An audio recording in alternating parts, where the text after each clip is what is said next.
From the center of the galaxy, this is ForceCenter, show about Star Wars, pop culture, and the ultimate adventure, looking back on yourselves. I'm Ken Napzok. I'm Joseph, looking back Scrimshaw. Jennifer Landis not here today, but put a pin in that. It was something else happened, but it actually ended up, I had a false memory. But here's what we're here for today. This is a nice little intro because, Joseph, it's the 10th anniversary of Force Awakens that we've been celebrating, but also the 10th anniversary of our review of The Force Awakens. I was very excited when we had this idea of why don't we just re-release the original review, because I just love how much The Force Awakens is, to me, a film about nostalgia. The entire sequel trilogy is kind of about let's look back on the past. Let's look back on what was good about the past, what was bad about the past, what about the past is myth versus how did it really happen. And it's fun to start thinking about those themes that are in The Force Awakens and how they might apply to our review of The Force Awakens, of what do we remember from that review that was myth, and what's real, what's changed, what was good in the past about the way we talked, what might have changed or evolved for the better. All those themes in the sequel trilogy are really rich because they do apply to our own lives. They do, yeah. And you know, the first big myth was that Jennifer Landis was on the episode. It's just, no, I remember that she wasn't, because I wish that she had been, you know? Yes. And so what happened internally, we were going to do this, and we're doing this little intro here, and I emailed Joseph and Jennifer, hey, here's the news rundown. Also, here's the review to if you want to listen to it. So I set out to do that this morning over coffee, and first thing was oh, Jennifer's not there. And I felt bad. I was so sorry. And I said she was on the episode before when we did the kind of predictions or Force Awakens is here. Are we excited? So I sent that out, and Jen, unfortunately, schedule couldn't make it today, but yeah, I had no memory of that. Just had lived this world that Jen was on there the whole time. Now, I remember the recording of this a lot, and I remember a couple of things that I said, or at least I think I do, because your memory plays tricks on you. But I remember Jennifer not being there, because this is just such a foundational episode of ForceCenter for me, of we started and we didn't really have our whole groove organized yet. We did just kind of grab an episode here, grab an episode there. You and I did one, I remember, in your bedroom. Hunched over a little table. Yeah, about the marketing of Force Awakens. I remember relatively soon after this, we did one at an actual studio that you were working at the time, talking about Solo with Jennifer and Mark Riley. And I remember Jennifer not being jazzed about Solo. So everything was just kind of, we hadn't gotten to a groove. It was all grabs. But I remember this weekend of, we all saw Force Awakens multiple times, but you and I went to the theater. I drove to your place, then we got in your car, drove to the ArcLight in Sherman Oaks, right, watched the movie. We'd both, I think, seen it 2 or 3 or 4 times at that point. Yep. Done reviews elsewhere. So we had talked about it. We had processed it. So I really felt well, this is our chance to do something different with ForceCenter. And I had, even before you and I went and saw it together, wrote down some of the things that I hadn't got to talk about because they weren't about predictions or answers or that. They were just really about some of the ideas that were really affecting me. And I was really thinking about it. And I remember being in your car and saying, hey, can we do something a little bit different since we both talked about this a bunch? Can we talk about the themes and ideas and why it might resonate with us? And I remember really wanting to talk about this feeling of the word awakenings paying off in the film, and this idea of the Falcon coming back to life and Han back to life, and the sheet coming off of R2, and all of these things sort of being all of these old things that had gathered dust and maybe thought that they were junk, being reawakened by the passion and the excitement of youth. And I don't know why that was speaking to me as somebody who was about 41 at the time, but it was. And so I just remember every kind of little bit of that recording a lot. Yeah. No, it was a fascinating listen. I was expecting it to be more embarrassing than it is, right? No one likes to listen to their earlier stuff. And you and I were getting the rhythm going. We had less of an outline or anything. We just kind of free-forming a little bit. But yeah, there's the most hilarious moment for me is I do, because it's foundational to ForceCenter, which we mention a lot, you saying, "Hey, can we talk themes?" But on the episode, I'm kind of like, I guess we're gonna talk themes. What are those? Yeah. And I just didn't know. And like I said, I publicly apologize to you. Like our rhythm is we do video now, but we could do this. We did when we did audio. We often didn't see each other's faces when we were remote, and we just know we've been around each other long enough, and Jen too. But it was good. But I had come from, even though you were doing Jedi Alliance, I'd been on Schmoes, Screen Junkies, and my own stuff. Not yet Collider, and not yet Jedi Council. Had not appeared on Jedi Council yet, but it kind of come from that world of, we're broadcastery, we're entertaining, we're morning show radio. But if you're talking about something, you got to claim territory in the conversation. So, hey, Ken, what do you think becomes, I like this, I like that, I have this theory, I thought that, and you just kind of put it all out there. And so there's many times where you just be like, I can tell now, 10 years on, that's when you were like, yes, I'd like to jump in there. And I was just kind of like, but also I have this thought about R2, and I have this thought about, so I'm glad that's changed, but it was part of the journey. And Force Awakens and discussing it like that changed that. That's really interesting to me, because I haven't had a chance to listen back to this episode, but I have a strong memory of, I made my list of things that I hadn't got to talk about anywhere else. Yeah. And I remember sitting there recording. I remember it being a positive experience. I remember being really happy with it, really excited about it, and really proud of it. But I remember having my list of notes that I had made on my phone, and being like, okay, I'll freestyle it. But also, I want to get to every note I made. And if I had a little observation, I'm going to try to work that in. I don't know how long this episode is. 2 hours? It's about that. Yeah, I think so. Yeah. I mean, I listened over breakfast this morning, and I got about 40 minutes in. We hadn't even got to Han yet, and there's still a lot on the little crawl here in Acast, so or on YouTube. So strap in, buckle up. And again, we're not just doing this intro to be like how silly we were. Yeah, there's some weird predictions that are off, but of course, that's part of the fun. Yeah, and some that are right, and thematically we're connected to what's going on. But it's also fun too. You're right. You have your list of themes and things you're going to talk about, and I'm like, this is exciting because it was something different, and it felt really good. I do remember, you're right, at the end of it being like, I feel like talked about things versus just reacting to things. But yeah, it's funny. 10 years we've talked about this so much. There's so many other podcasts that I'm so glad have popped up. But there was a lot of, like, for the first time ever, we were talking about things like, Rey took off her mask, Finn took off her mask. It was like the first time it's ever been said by us. It's great how fresh it is. And we're like, oh yeah. Yeah. Oh, that's great. Yeah, I think one of the other positive memories I have of this is also sort of foundational to the impact that things like this could have, that talking about Star Wars in this way could have, that made me really excited to keep doing it and to get into a schedule and a rhythm and do multiple episodes a week. I have an old friend who's, I think about 15 years older than us, who is a great theater artist and a historian. He ran a historic house museum and fabulous actor, did many shows with them. And he's always kind to me about Star Wars, but like I was rehearsing with him, like when the prequels came out, and like cut, a rehearsal short so that I could go see Attack of the Clones for the third time. He's like, okay, all right, fair enough. I'm not going to harsh your buzz. I go to, Oscar Wilde shows, 7 times. You go to Attack of the Clones 7 times. That's fine. We're different. Guy who's like too old for Star Wars, never really had interest in it when it came out. And I got an email from him after our Force Awakens episode. He's like, I went to see it because I just wanted to be part of the cultural conversation. I was never that interested in Star Wars. And this is an incredibly smart, analytical man. And he said, for some reason, this one really spoke to me. I was really moved by it. And I went and saw it twice, which I never thought I would ever do for a Star Wars movie.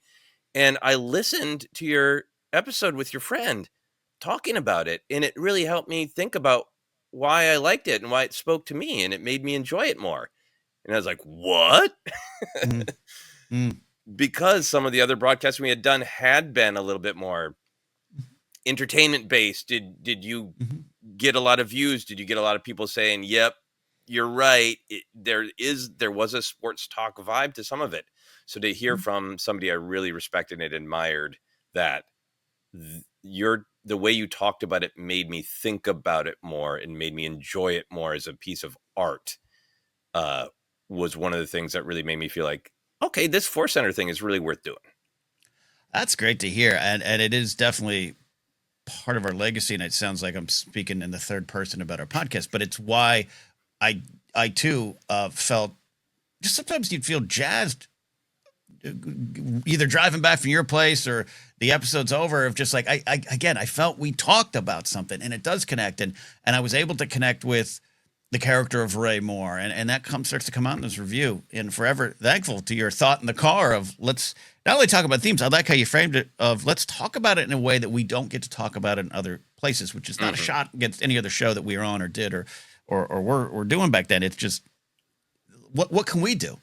And it's beyond reputation, or maybe we even feed that reputation of, hey, we like talking themes and the why, but it is literally taking it off the screen and connecting it to your lives. It's part of the fun of doing this 10 years later, and it's starting to shape in this review. Yeah, absolutely. I can't wait to hear what people think about what we said 10 years ago. And with that, we'll wrap this little intro up. So for those on YouTube, we're here, Faces. This is still a relatively new part of ForceCenter, the full-time Faces. Yes. It's audio. I'll put some pictures up. We'll see what happens when I edit this. Maybe those little waveforms, just so you know that there's a voice talking. But take it in. If you're on YouTube, leave a comment, laugh, joke with us. There's some things where I still feel, we felt like we had to acknowledge that the prequels weren't perfect. We had those caveats, and we still struggle with that sometimes because it's just we want to make sure we're speaking to everyone. But there's some interesting prequel stuff in this in the early part of the episode. Anyways, let us know what you think. Let us know if you listened back in the day and what it is to go back and review it 10 years on. So there you go. Any final hopes from you before they go into our past, Justin? I think my final hope is that you have a picture of that bar you and your roommate had in your living room, because we literally recorded this on a bar like we were doing an episode of Cheers. And I hope you have a photo of it, because that would be really fun to throw up on this YouTube video. It was just a picture of the dude's living room bar set up that we recorded this on. Completely adorned with Simpson stuff, because that was and I love Simpsons too, but that was my roommate Star Wars. So I think I do. I think it's maybe, okay. Mission accepted. Okay. Continue to watch and see if I accepted and succeeded the mission. So there you go. That is it. 10 years later, it is the ForceCenter review of The Force Awakens.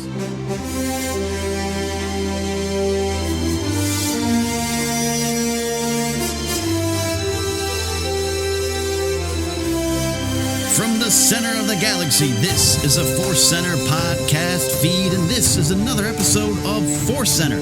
I'm Ken Napzok, along with my co-pilot, co-host, and the great pontificator of Star Wars, my friend, Joseph Scrimshaw. Hello there, Ken. Hey, this is kind of what we've been waiting for, huh? Yeah, for like a long time. This is the show that you and I have been waiting to do since 1983. Exactly. Before I knew of such a thing as a podcast. Before I knew you, how to do it, how to get what a MacBook was. Yes, how to do it. I didn't know how to do many things in 1983. But one thing I did know what to do in 1983 is love Star Wars unabashedly. Yes. And we are in the right time, in the right place.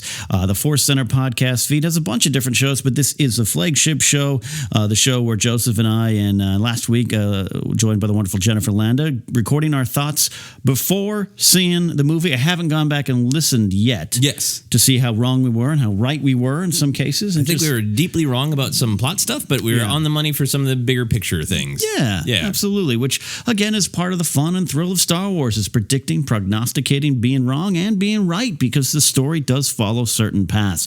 So at this point in time, as a time of recording, Joseph and I have seen the movie a few times. I just completed my 4th viewing, humble brag.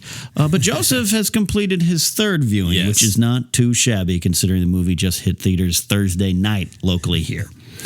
Joseph, I think first we might start, before we get into breaking down this movie and having fun, just crawling into that Star Wars nerd bubble. Let's talk about the viewings 1 to 3 and 1 to 4. Yeah, I've got a 4th one coming up tomorrow, so I'm going to have one a day this weekend. Thursday was the first viewing in 3D which was not my choice. My wife had heroically ran to the theater and physically purchased tickets like a savage, like an old world scavenger.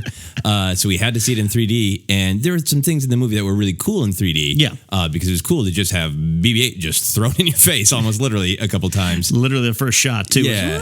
Right into your face. But it's very isolating. There's times like there's so much about Star Wars. There's those details in the background, which I think are kind of a lot of what we're going to be talking about. Literally details in the background, and then sort of thematically little ideas in the background. You couldn't see those in 3D. Yeah. And that was really it was probably the most explosive audience. Yeah. But it was hard to fully connect to the people around us. You're absolutely right. I saw my third viewing in 3D, and I'm glad I did. And I'm glad I can contrast, compare. And there's some neat, interesting things. I just don't think the technology is perfect yet. In 5 years, maybe we're talking about 5D, a dimension yet to be created. But right now, 3D is not my favorite way to see movies. I also just get physically ill. And the Hobbit films, I had to take the glasses off because the 48 frames and 3D, I had a stroke, I think. Yeah. So, but I was glad I saw it. But yeah, you're right. At one of the key moments late in the film, I realized halfway through, after the scene, the audience was applauding, and I wasn't part of the fun because I couldn't hear that they were applauding it. Yeah, and it's weird because there aren't like earplugs on the 3D glasses. There's just something strangely isolating. And at one point, it was still a really moving and romantic, and I mean that in the largest sense of the word, experience. On one side, I had my wife. She was holding my hand. I could hear her weeping sometimes, and we would squeeze each other's hands. And then next to me, a stranger I'd never met who was just as into Star Wars and just as inarticulate about it. Like, we both had big, dumb, dorky laughs. We both were like, ah, ah, like making noises like that. And then it took me, at first I was just like, it's just me and this weirdo who are screaming. Right. And then I heard some of the bigger moments, the full screams of the audience. Right. That's good. That's good. So first viewing to now third viewing, what has changed for you? The second viewing was just kind of seeing it in 2D, taking it in. And I think for me, I let myself be a little bit more critical because I kind of just let it wash over me the first time, which was great. Yeah. So I was a little bit more critical.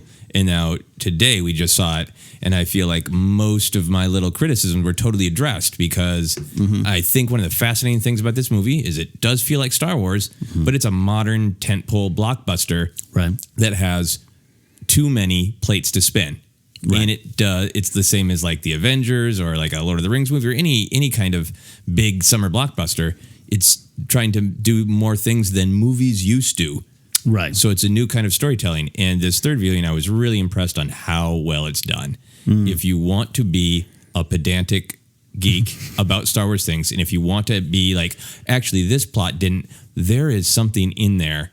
Like, I want to go through the credits because I bet there's a credit for the person who made sure that J.J. Abrams didn't get yelled at on the internet. Or if he did, he could be like, actually, there's a line right there that established that Snap Wegsley was the pilot who did indeed do the reconnaissance. Like, I think it's listed as a logic gap coordinator. Logic gap coordinator. I think in the big picture, and I felt this way since I saw it the first time, in the big picture, the plates are spun well, but even in the minutia, it's all there. It all kind of tracks and makes sense. That is the biggest difference for me. We just saw it with some friends, and Andres Cabrera and JT were there from Schmelz No, and Andres had said to me right after he had said that the first time he watched the movie, he was tense and nervous just as a fan. Yeah. And I was definitely that way for the first 10 minutes of the movie, watching it for the first time on Tuesday, just kind of going, did they get, oh God, I hope they get it. It was like I couldn't take a deep breath and enjoy it till later. And the second viewing was able to, like, all right, I know they got this for the most part. Yeah, that's true. It was not only the 3D, but the what is going to happen to Han and the dawning realization that there's going to be very little Luke. Yeah. And wrestling with the fact that is the best for this film, but I want to see Luke. Give me some Luke.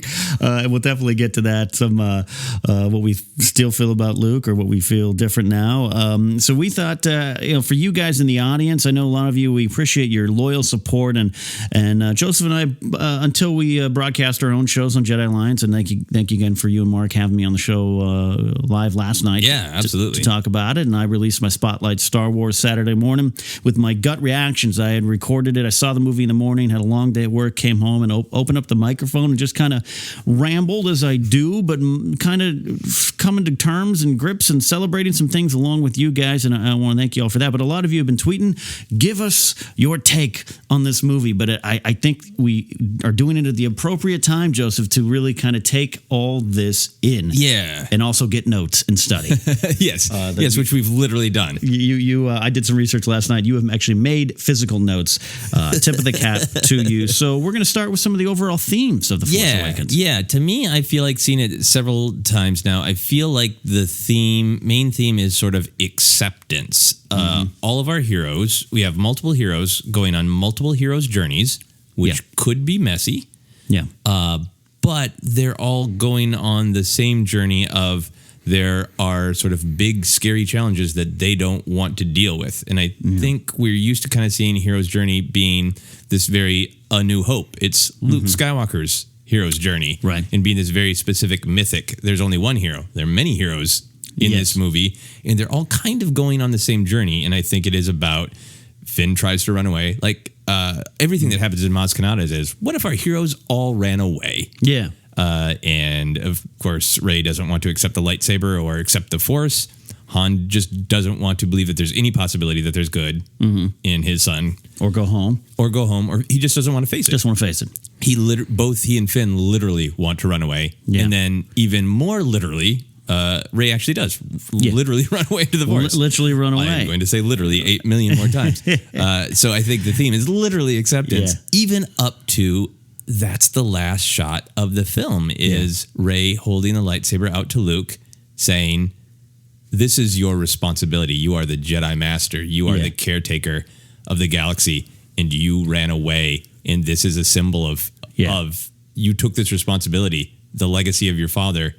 Yeah. Take it back. Yeah. And the big cliffhanger we're left with is, will Luke accept? We'll do it. And there's a sigh of his face and a heave of his breath, and it's without saying a word. I think Hamill once again did a damn good job. He doesn't get enough credit for acting.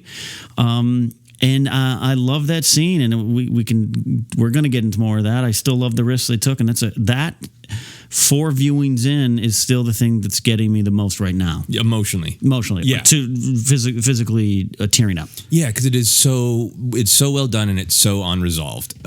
Total credit where credit is due. Mike Black brought up on Jedi Alliance after you had to leave last night that the psychological test of looking at a person's face and then asking different people, what emotion are they having?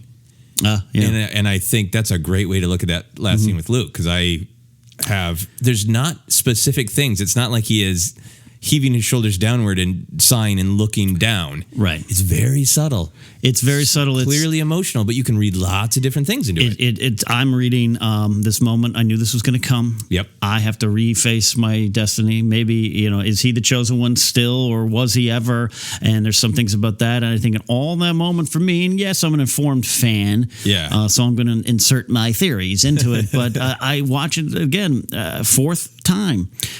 That is a heavy, heavy scene with my favorite music of the new movie. Yep. And it is also that is as a series shifts towards. I agree with you. Finn is on this journey. Even Kylo Ren's on this journey. Yep. Rey is kind of the lead in a way. I mean, it's not fair, maybe technically, to break it into the lead, but I think she's ultimately the hero of the trilogy. Yeah, this now begins her journey, and it's the key part of it.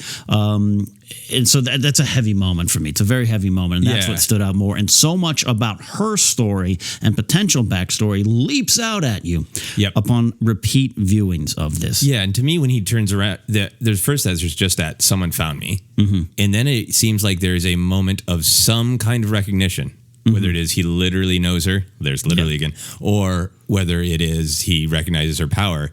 And then whatever the emotion is, a different emotional reaction to the lightsaber itself. Yeah. And the lightsaber moment almost really seems like maybe he's going to put up an argument. Yeah. And then the lightsaber is really like tribute to all of the phenomenal acting that Daisy Ridley does. Every frame of Rey is amazing. She's just a hero that we haven't had in a long time. I feel like the kind of hero that just makes you pump your fist and want to just be like, F yeah, Rey. You are not lying, man. I give this young lady all the credit in the world, plucked from obscurity, tossed into this role. There are so many, the word iconic is thrown around, but there's things that years from now we're going to look back and go, that's a great shot.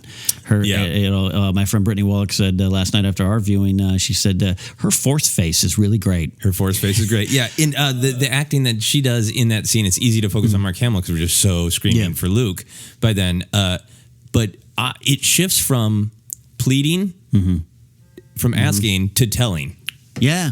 Where she is saying, like, please take the saber. And then it suddenly turns into, no, but seriously, it's your responsibility. And it's almost like we're starting back and working our way towards the beginning, but there's some great stuff when she goes off. And they send her and Chewie and R2 off to find Luke, and she sits in the Falcon. There is some great reactions to her face. Some great Peter Mayhew Chewbacca. I'm assuming that's Mayhew and not the stand-in. I know he had a double doing a lot of the action scenes. Yeah, there's some great Chewbacca stuff in this whole movie. But Chewie's got some kind of like, yeah, it's yours, take it. But there is her realizing, I'm now the captain of the Millennium Falcon. I'm on this adventure. I'm going to leave. I was on a planet where I was never left and never flew into space, and also some. I'll put in some social commentary of a woman is now the captain of the Millennium Falcon. Yeah, and it's all conveyed in her face in a couple shots flying into that planet. Yeah. The second viewing when I was leaving, there was a guy who was saying to, I assume his partner, a wife, girlfriend, like, oh, she gets to be the captain of the Millennium Falcon and a Jedi too? She has it all. She does have it all. From like a classic Star Wars, like everything. But I think it's going to be hard earned later on from her. But as far as just Daisy Ridley herself, and then the character of Rey, I mean, it's what I keep coming away with as my favorite thing to watch. To even go watch her on Jakku, the adorable moments when she puts on the X-wing helmet and kind of pretends like she's flying around and she's wistfully looking at that ship. We had so that in the trailer that shot was used. And I thought it's the people coming together. Yeah. No, it's her going, I'll never get off this planet, and my family's never coming back. Yep. It's just somebody else getting to travel, and she doesn't. Yeah. It's a great spin on the Luke stuck on the desert planet narrative, where Luke really wants off the planet. Yeah. He's staring off into the distance, and she has that same desire, but the desire is specific. I want my family. Right. It's a duty. She has this specific reason that she can't go, which I think gives her a lot of power. She's counting the days, literally, to it's like, yeah, you're right. Her mission's not completed. She's not leaving. She's not giving up hope, even though she might not know. And later on, it ties into Masconaut is like, and I think she knows from the start. But that's all there. I could watch the Jakku stuff over and over. Yeah, it might be my favorite parts of the film. Well, I think this is what going back to that sort of acceptance theme. I think one of the plates that is spun really well is the challenge of introducing the new characters and giving tribute to the old characters, particularly kind of making this Han's movie because you have to if you're going to get rid of Han Solo and have him leave this galaxy. And I feel like the cool thing to see is the young people, particularly at the top of the movie, Rey, Finn, and Poe Dameron, they are full of enthusiasm about their adventures going into this hero's journey. Yeah. Like, it's just that giddy sense of, we blew up one gun on one of the new Star Destroyers, on the Finalizer, I believe it's called. Yes. And they're just like, yeah, we did it. We did, buddy. Yeah, excitement. And even Rey has that much more forward-moving energy of like, don't steal my droid. I'm going to beat you up. And there's that, gosh, gee whiz energy of A New Hope. And then we see that reflected in our old heroes who we see the enthusiasm of youth, and then we see like the wisdom and the pain of knowledge. Yes. They're going on the same journey, but from different perspectives, from like this is all fun to, but it's hard. It's hard, and in the trailer, it sets you up a little bit for, hey, Han's back, and we had talked about him being, he's the old wizard this time, and it's true, all of it, and I'm going to help you find Luke. No, you're right. He doesn't want to accept what he's maybe got. He years ago ran away from it for a lot of reasons, and so you're right. There is this like, I'll help you get somewhere else. He's not even going to help them to the end. He's like going to drop them off several times. It's like, I'll put you on a escape pod. Nope, I'll take you to Maz. Maz, can you get this? And Han constantly there's the pain of doing it before and the pain of the pain of failure. Yeah, and contrast to that with Finn, who's excitement at times, so he's fearful and running as well. But there's kind of that excitement. I love the scene when they're first in the Falcon. I can do it. I can do this. And it cuts to Daisy Ridley. I can do this. I can do this. I can do this. Yeah, love that. And then stuff. and then that great joy when they do accomplish it. And for us as Star Wars fans, they're like, you did the shooting, I did the flying. Watching them take these little baby steps and so congratulating themselves, it gives the film this great energy, and then it gets this different energy when Han comes in. And I think all of this is true both of the characters and, like we've talked about a lot, the meta experience of, I'd say, any fan over the age of 10, not just old people who've been around since the beginning, but anybody who's had this in their lives for a little bit of their cognizant existence. Yeah, it's reflecting our journey too, because we relate to both the new excitement and the old sort of damage and horror in that. We because we're excited to see the Falcon. We'd be excited to fly the Falcon. We'd be excited to take out a TIE fighter. We would be like, whoa, that's a lightsaber. So the characters get to that's our journey through this too as well. But then like Han, we know like it's not all fun. You meet an exciting person, you pat yourself on the back for blowing the thing up, but then the next thing you know, your buddy's hand is cut off, you're frozen in carbonite. I just wanted to hang out and have a drink at a bar. That was all. That was Han's start of his adventure. Then you got Guavian death gangs and Kanja Club after you. And I love that. I love that we spent the first time I saw it, I was like, I'm enjoying this scene, but why is it here? And then as soon as the movie's over, it's clear to me like they're really resetting Han's journey. And he's having his whole journey that we watched in the original trilogy again. Yeah. So that he can get to, I think, a death that is worthy of the legend Han Solo. And we'll dive into it. As we said on Jedi Alliance, did you win? Changing my view on the Han Solo death scene. I'll reveal that later. Okay. I'll reveal that later. Stay tuned. We'll be back after this break. Kidding. Overall, the themes are pretty strong in this movie. And I love going to that death scene. We won't go into it, but the shots where they play with one side is light and one side is dark. It's blue and red. Yeah. Literally blue and red. There's that word again. Literally. It's all there, man. All the classic Star Wars stuff and the hero's journey. And you're right, it's played out. And Finn's journey is a little different and interesting because he's a I won't say a conscientious objector, but he's like, oh, this ain't right, but I don't know what is right because he admits early on, no, I'm not part of the resistance. I just want to get away, and then it becomes, I just want to get the girl. So eventually, it's going to become something bigger, right? I think he is going to fall in line with what the resistance really is, and wanting to be a hero, and knowing that I can only go this far in my hero's journey. And then I'm there to be Rey's support and confidant, and where that goes. Another thing that I noticed specifically today that is really cool to me, sort of thematically, is what this movie is for a lot of us in real life is the young awakening the old in some way. And that is, I'm gonna say it again, literally in the movie. The Falcon is sitting there old and unused until our exciting young people run and get into it. Luke's lightsaber is just sitting there until a young person touches it. And we could get super heavy into nerd theory here. Do it. R2-D2 is sitting there doing nothing until Rey shows up. Oh, 100% think, and I know some people are I'd love to have seen R2 more in this movie, but much like Luke, I was happy with the choice. Is it weird? Is it plot devicey that don't worry, R2's been in PS4 rest mode for a while? Yeah, but when you attach it to, he woke up because Rey showed up. That is big, I think, to the story going forward. But something you can look back and go, man, that person had some power. Yeah. Can I tell you the thing that I saw in your compact disc? Yeah. So can I tell people about your compact disc experience? Yeah. Number one, that I can't play it. Yeah. So Ken tells me before I sit down to record, I got the soundtrack. It's really cool. There's nothing in my house with a laser that will allow this to be anything more than a coaster. So I was looking at Ken's Star Wars coaster. It's got the beautiful booklets like the music used to come with that you could flip through with your hands. And it's got a lovely shot of Luke and R2 that we see in Rey's vision. We saw in the trailer. Now we know it's from Rey's vision of Luke putting his hand on R2, his mechanical hand. But that made me think even more.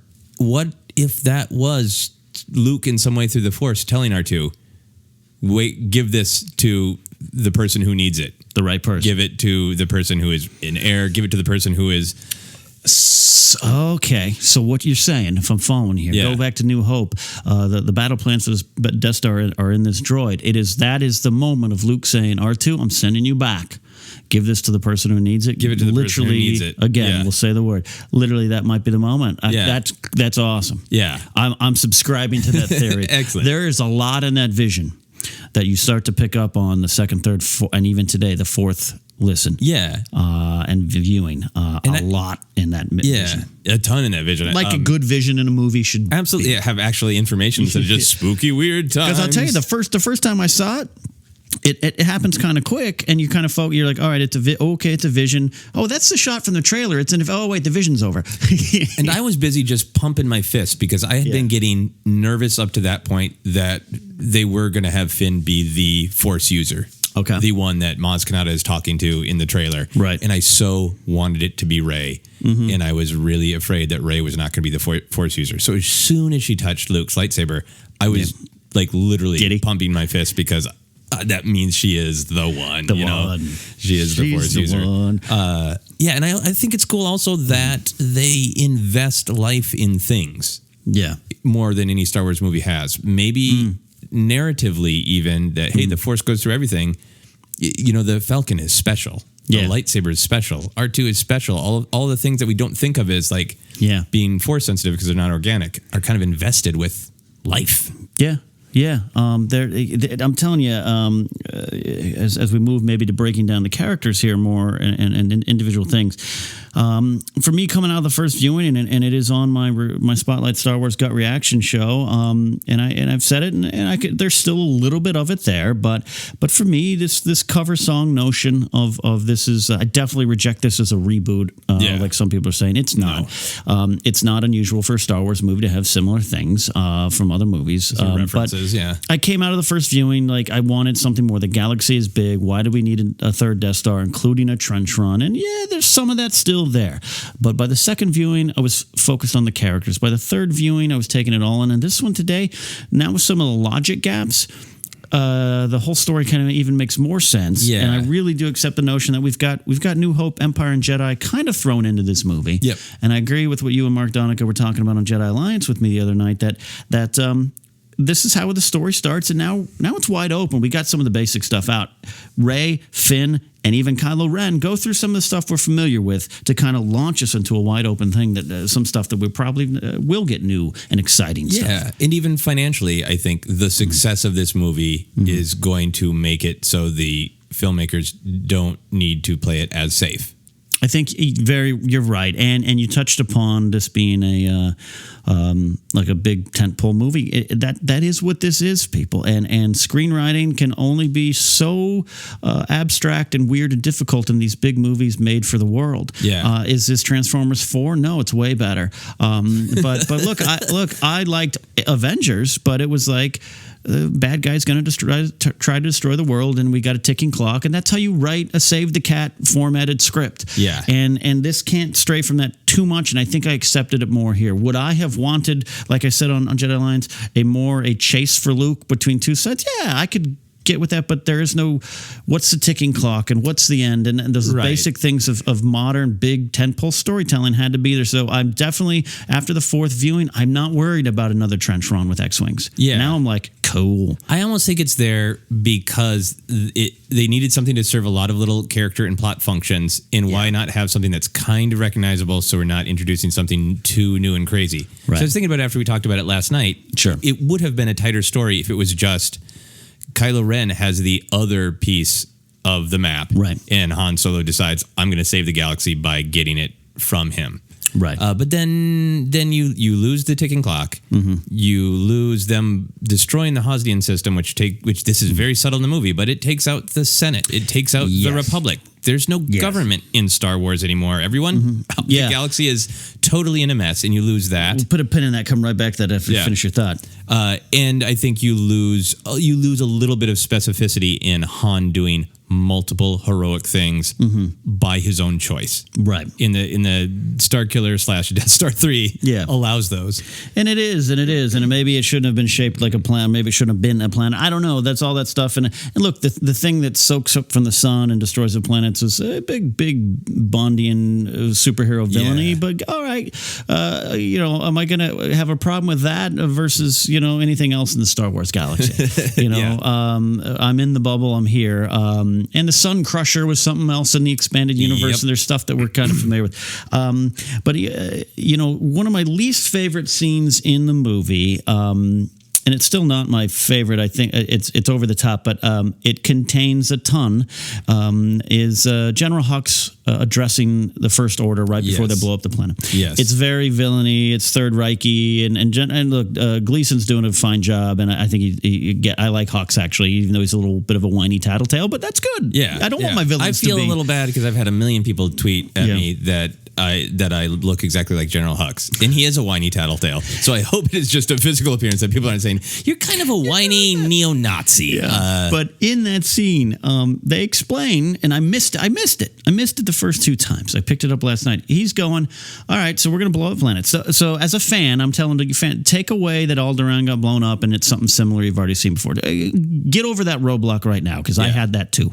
Oh, guess what? They're doing 5 planets. I missed that it was the 5 planets that the Republic, the New Republic, now bases their operations out of there, including their fleet. Yep. And the Resistance is a privately funded security force started by Princess Leia because she was concerned about this rising threat in the First Order, and the Republic, the New Republic, as you mentioned offline in Aftermath, Mon Mothma was like, we don't really want to get into wars again or get into building armies and stuff. We don't want people to be a part of us out of fear. We want it to be out of cooperation. Out of cooperation. And the First Order says, great, we just drank your milkshake. Yeah. Your planets are gone, your fleet's gone, that little Resistance is now a rebellion.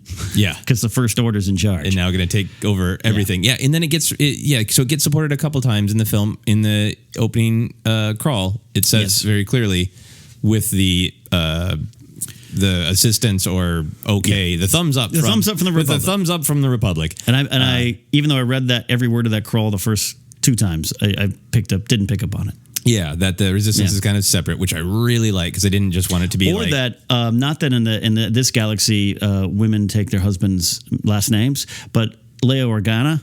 It's later in most of the expanded universe and the Timothy Zahn. It's Leia Organa Solo. Yeah, nope.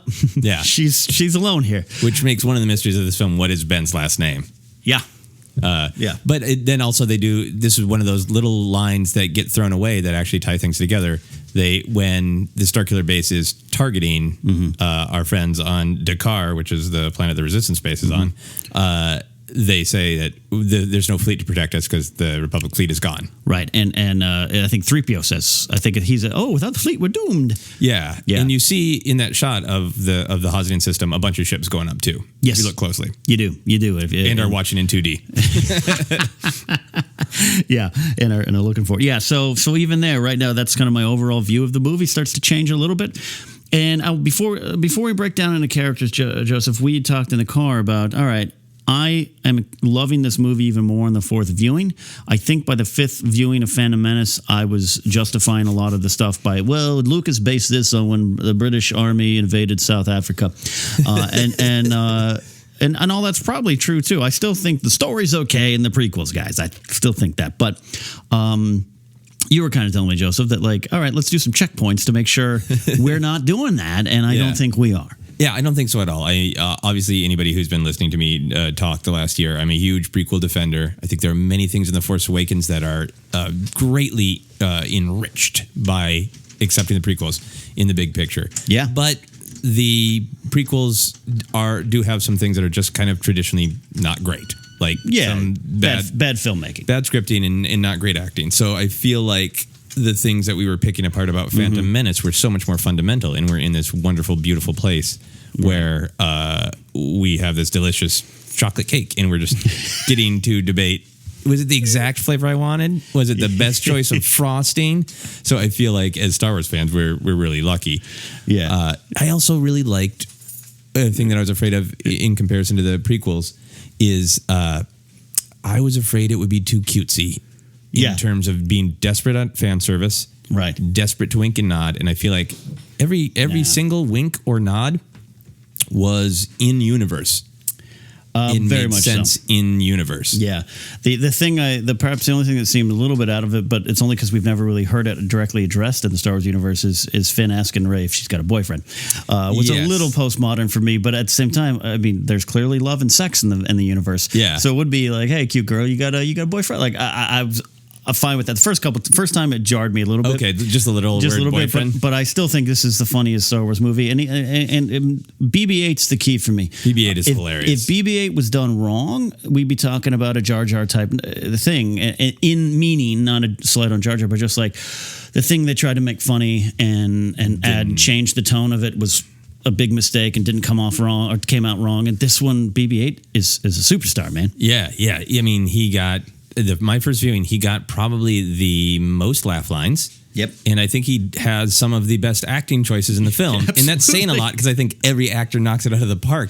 But BB-8 makes some great choices as an actor. This droid voice consulted by Bill Hader and the other guy from Parks and Rec, Ben Schwartz, I think is his name. Yeah. Absolutely. It's done so well that it adds just another layer. And even the beginning, I keep talking about Oscar Isaac setting the tone for a dark, serious moment. But that gray moment, it gets a laugh every time I see it now from the audience of do I talk? You talk? How does this go? How does this go?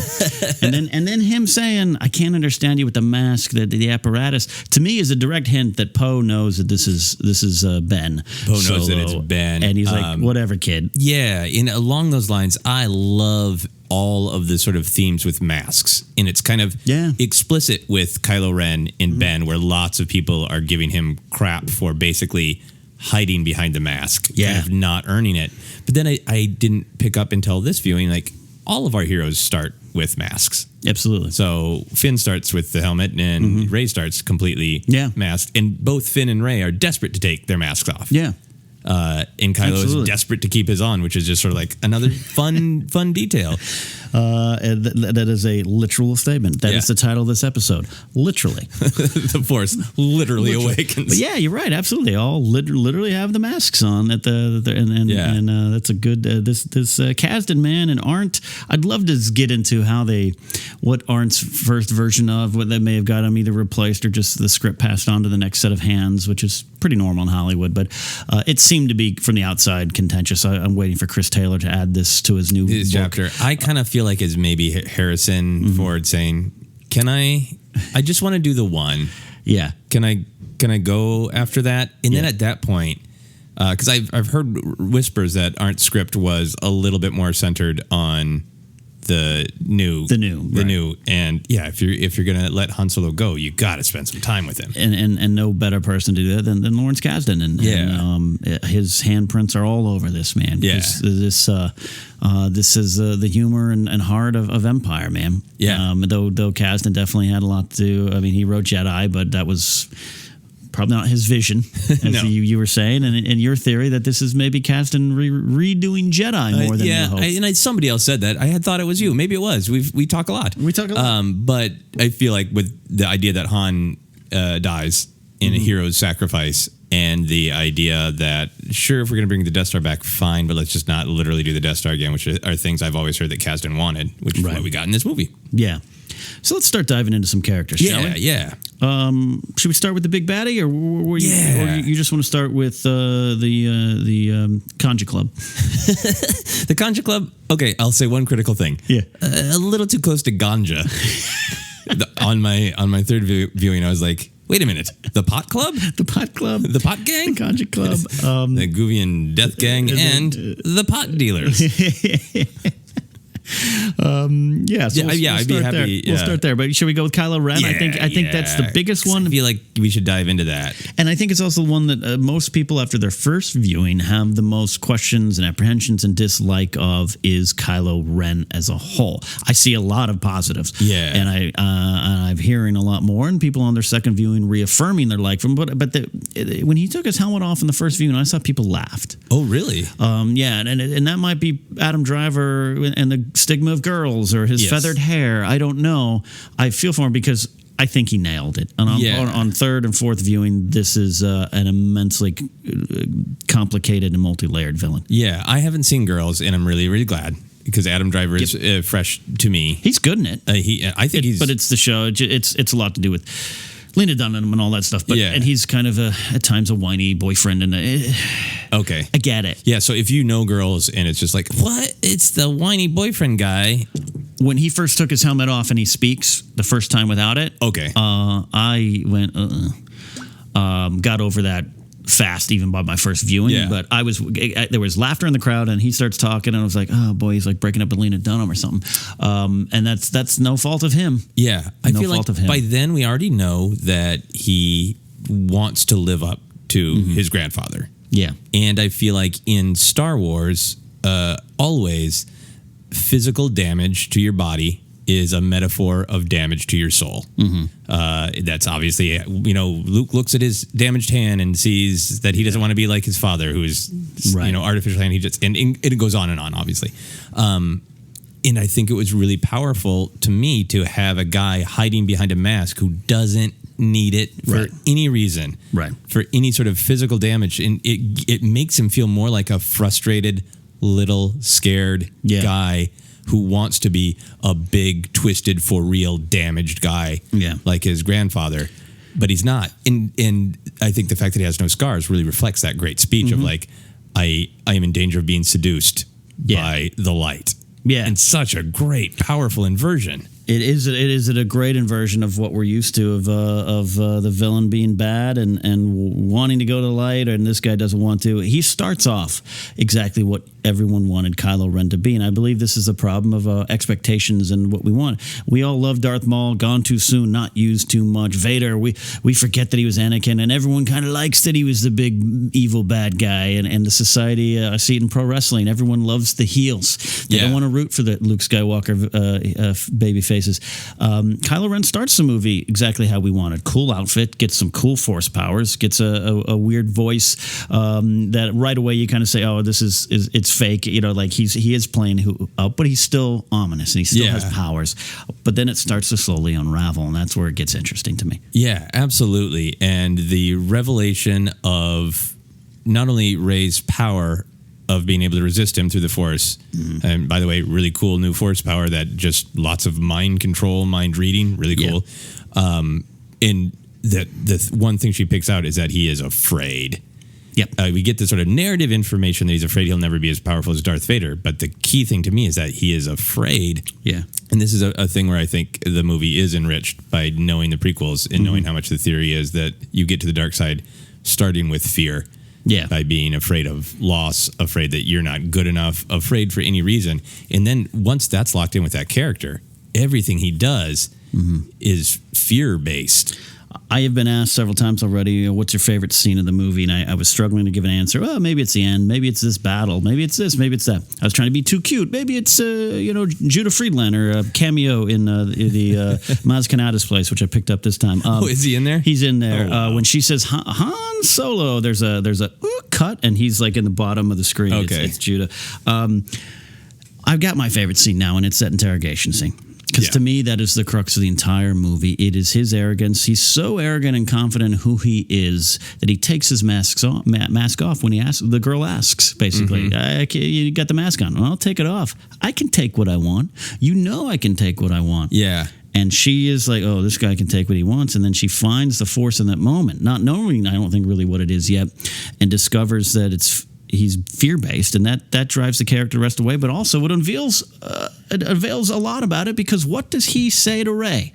Mr. Scrimshaw, what does he say? I see what you're dreaming. You can't sleep at night. Yeah. You wish you didn't have a father. Yep. You wanted Han Han will disappoint you. And you dream every night of an ocean and an island in the ocean. Yeah. And that ties to the very end of the movie. Yeah. So all that's in that scene. Yeah. In the fact that he actually screwed up that bad that he saw where Luke was. And just used it to taunt her because he thought she was lonely, instead of going like, oh, that's the information this whole movie has been leaning to. And even going back to the mask in the beginning of that scene, I don't think Rey is intending to play him, but she immediately gets one up by saying, I'm not going to give information to a creature in a mask. So literally using the word creature, like not human. And he takes the mask off, showing her, I'm just a guy. I'm just a dude with feathered hair. I don't even have a big cool scar across my face that you're going to give me in a bit. Yeah. So there's no outward symbolizing of my monstrous insides, which he has now, which is awesome. I'm just a dude that women find attractive and men don't understand why I'm attractive or why their girlfriends think I'm attractive. I'm just this dude on TV. His delivery, I think he's a great actor. I think he gives a better performance than Hayden Christensen. Sure. But I am thrilled that some of his vocal intonations sound a lot like Hayden Christensen. Very much. And at the end of the film, when he's really losing it and where he screams traitor at Finn, it sounds like Hayden Christensen losing it at the end of Revenge of the Sith. Absolutely. And I'm so glad you said that. We touched on it a little bit on Jedi Alliance when I was on Friday night with you, but I think retroactive we might owe Hayden some apologies. Look, we can't, like you and I said to each other in the car, you can't erase the sand scene. You said you can't take away the creep out of him. But absolutely, in watching it this time when he yells traitor, it is exactly like Hayden Anakin in the final fight with Obi-Wan. And I had that moment of like, I love that Star Wars, like, where's that from? Like, it's and I honestly think it's good performance. Some of Hayden Christensen's best performances at the end of Revenge of the Sith, when he is scared and angry and weepy and like consumed with the power of the dark side, but still not convinced of his choice. That he made the right choice, to the point where he's actually like, crying on Mustafar. And it seems like Kylo Ren is in that same place of like, please just let the darkness take me totally, so I don't have to feel any guilt or doubt anymore. That's where he is in this film, and he can't get there yet. Right. Maybe these events will have brought him there at the very end of the film. But I just love everything about Kylo Ren. I do love it more and more, and that might lead us talking to a little bit about maybe we go to Han Solo, where there's a big connective thread to that, and it's his son, it's his father, and it all ties in because I want to talk about the death scene. Yeah, let's do that and dive into that. So maybe we start from that point. We start from this point. Harrison Ford did a great job. Amazing, and it was the Han Solo that was A New Hope, and some of the funniest moments. Chewie again. Some of the best humor comes from just Chewie killing it. My favorite thing is the Kanji Club again. Tasu Leech saying, "Hey, twice you let me down twice," and Han's like, "Twice," and just Chewie's facial reactions in that scene. There are two laughs that have been entirely consistent over the three viewings that I have in terms of like size and duration of laugh. And as a comedian, I study these things. As you should. The BB-8's lighter thumbs up, right, and it's kind of a subtle joke, but when Rey and Finn are disagreeing about who Han Solo is he a Republic hero or is he a smuggler? And then they say, he's kind of a war hero. And Chewie's like, not really. He kind of shrugs it off like, not really. That's so great. And it's kind of subtle in the fact that the audience hooks on it so powerfully. It's like, man, that we're good comedy. I always, I always talk my way out of it. I always do. Just all that stuff. So we could go. We're already 45 minutes. We could go another 45 on Han Solo himself, but I want to get to that end. I did have a problem with it coming out of the first and maybe even second viewing, where I didn't like some of the writing. Okay. I didn't like, I thought the stakes weren't as high, and I thought the scene was very telegraphed. I knew it was coming from a fan perspective from the moment it started, and that's okay. Yeah. I thought there were some beats, one or two too long. I'll say this, and you explained some of the circumstances behind it that are now more clear to me, and became more clear to me on the third viewing. I literally hung up from Jedi Alliance and popped into dinner with Matt and Brittany and popped into the movie, and your words were in my brain when that death scene happens. It's still not my favorite, but now I think I know why. Okay, cool. It's less to do with the scene. I don't know, and I think John Roque over at Far, Far Away had a similar thought, so I don't want to completely say it's just mine or my reaction. I don't feel we get enough time to stop and mourn his death in story. As fans we do. As fans we are. But Chewie has his moment. Leia has her force stroke and feels it. But then that's it for me. And look, Leia's got her head down. She's depressed. And the saddest moment for me is Chewie with his head down, depressed. That's where I actually started to cry the first time I saw it. I didn't cry during his death. I cried when Chewie, they cut to him and he's just sitting there. And it looks very New Hope in the colorings and of his fur and everything. But not that I wanted a funeral. I didn't want a Qui-Gon Jinn funeral. Right. And I wanted Leia to hug Chewie. I wanted Chewie to not come out and just kind of mold into the crowd after he drops Finn off, and then Rey and Leia have a moment, which I'm fine with that moment because that's a deep, probably heavy story fascinating moment. Yeah. It's like Leia going, "Hi again. You probably don't remember me, but something going on there in that hug." And that might be what I have the problem with. I think that the moment where you can find that catharsis, and then I'd love to talk a little bit more about the actual death scene. We should, yeah. But I think the catharsis moment for the audience is that, well, a lot of these people don't have as much of an attachment to Luke, and they're kind of having their Yavin-based celebration in the Fair background, not really aware of the sacrifice, like our principal heroes in the audience are. And then when R2 wakes up, it's not only narrative, it's a little bit of that, like, not all hope is lost just because Han is gone. And it's kind of literally in those lines between 3PO and Leia. It was like probably the most emotionally perceptive that 3PO has ever been when he says, I think we might have some much needed good news.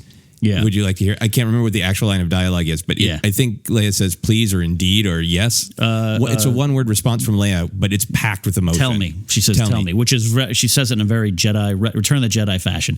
Yes.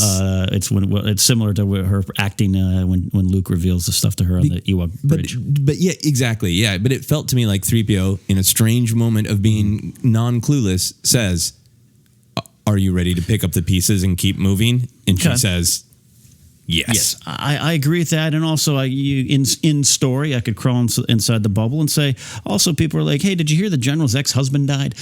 Yeah, that guy who ran away for a long time. We don't know. Did he run away 2 years ago? Did he run away 17 years ago? Yeah. I mean, probably not by Kylo Ren's age, but we don't know exactly. Yeah, so, and look, it's also been established that Princess Leia is somewhat of a Paul McCartney-esque bury her face in work. Yes. Alderaan blows up, and it's probably a story gaffe that's spun off into canon, but it's like she has almost no reaction other than the moments where Alderaan, she immediately is like, oh, poor Luke, you lost your one friend? Like, I'll console you, not my whole planet I just lost. I understand you lost 2 parental figures, 3 parental figures, but... I lost my planet I grew up on. So... it's reasonable to me to crawl into that story bubble and think, all right, Leia is processing as she moves forward. And I agree with that moment. And then the scene itself, we'll get into the logic explanations of it. I see what you're saying more now, and it's set up early. It's also set up in the scene at Maz Kanata's palace after it's destroyed, where Han sees his son, sees her carrying Rey, doesn't just, he's afraid. He doesn't want to deal with it. He's afraid. Yeah, this is what the real reason he's running is. And Finn's like, hey, and he's like, yeah. Because I think it is, I think Han's whole story is a recapitulation of his journey in the first film, and a journey to not connect, not have feelings. Right. That also, echoes back to, is it good to have attachments or not? Right. Nice, deep themes of friendship. But in particular, the fact that he gets as far to talk to Leia, he has his emotional reason of just, there's too much Vader in him. And it echoes like that moment on the bridge in Return of the Jedi when he asks Leia what's wrong, gets mad, makes what I call his Han man noise. He's like, I'm not going to deal with this.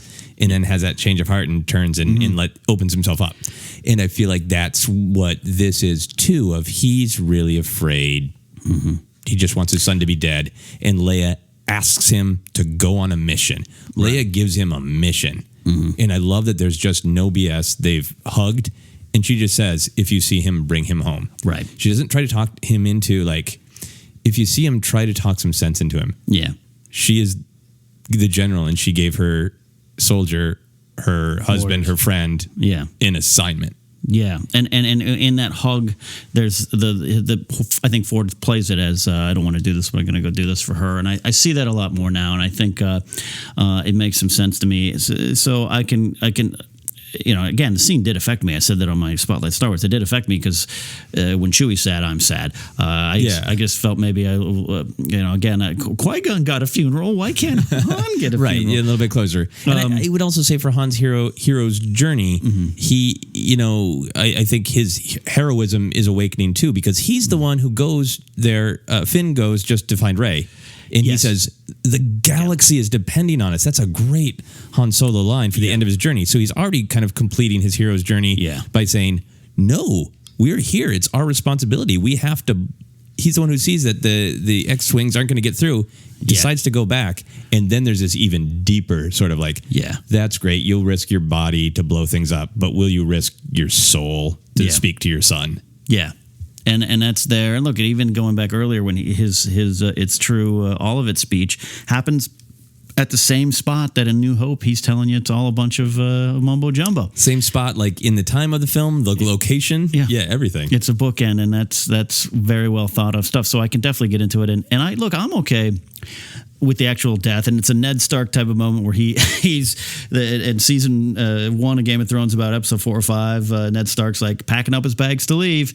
All right, I'll stay. And then you're like, as you watch as a fan, you're like, just go. Well, Han has that moment. They're going. The X-Wings. All right, let's do it. So I get it. He turns around. There is more of a sacrifice that's key to the actual mission. And I think I told you early on, I thought his death didn't serve any purpose to the mission itself. Again, crawling into the story bubble, and I see it more now. Yeah, it's quick, and you have to look for it. They cracked the little hole that Poe gets in. The scene itself, shot beautifully. Again, it's very clear to me. They got the blue, they got the red, and then right when the sun goes out, it goes all red. Ren turns. I'm fine with it. And the unceremonious falling off of the railing is fine for me. Yeah, it's perfect for me. I think you have to make it. Han is mythic, but he's never been the Force user, but he's an icon to us. Now we know that in universe, people know him as a kind of a legend of some kind, either as a smuggler or a war hero.